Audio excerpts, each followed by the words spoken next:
West ইন্ডিজের বিপক্ষে পূর্ণাঙ্গ সিরিজের শুরুটা হয়েছিল টেস্ট দিয়ে। এবারই প্রথম ১-১ সমতায় সিরিজ শেষ করতে পেরেছিল টাইগাররা। তবে টেস্ট সিরিজের সফলতা ম্লান হয়ে যায় ওয়ানডে সিরিজের ব্যর্থতায়। কারণ প্রায় ১০ বছর পর নিজেদের পছন্দের ফরম্যাট ওয়ানডেতে উইন্ডিজের কাছে ৩-০ ব্যবধানে হোয়াইট ওয়াশ হয়েছে টাইগাররা। লাল সবুজের প্রতিনিধিদের নতুন চ্যালেঞ্জ টি-২০ series.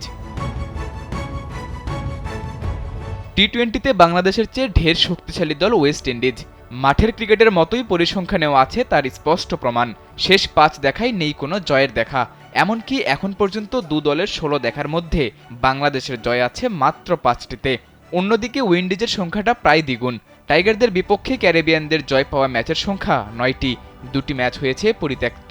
Double million offer Walton fridge কিনে পেতে পারেন ২০ লক্ষ টাকা, রয়েছে কোটি কোটি টাকার নিশ্চিত উপহার। টি-২০ ক্রিকেটে দুবারের বিশ্ব চ্যাম্পিয়ন দল উইন্ডিজ। বাংলাদেশের সেমিতে খেলার যোগ্যতাও অর্জন হয়নি। শক্তি সামর্থ্যে তাই ক্যারিবীয়দের মোকাবেলা করতে হলে নিজেদের সেরাটাই দিতে হবে বাংলাদেশকে। সম্প্রতি উইন্ডিজের মাটিতে গ্লোবাল সুপার লিগে দুর্দান্ত পারফরম্যান্স করা সৌম্য সরকারও সেটা অনুধাবন করছেন। ব্যাটে বলে ভালো পারফরম্যান্স হলে ঘুরে দাঁড়ানো সম্ভব বলে মনে করেন টাইগার এই ওপেনার। ওয়েস্ট ইন্ডিজের বিপক্ষে টি-২০ সিরিজে বাংলাদেশ দলে আছে ব্যাপক পরিবর্তন। বলা যায় একেবারে নতুন চেহারা নিয়েই ক্যারিবীয়দের মুখোমুখি হবে বাংলাদেশ দল। কারণ এই দলে নেই ইতোমধ্যে অবসর নেওয়া মাহমুদুল্লাহ রিয়াদ এবং সাকিব আল হাসান। এতদিন নেতৃত্বে থাকা নাজমুল হোসেন শান্তও ছিটকে গেছেন ইনজুরিতে।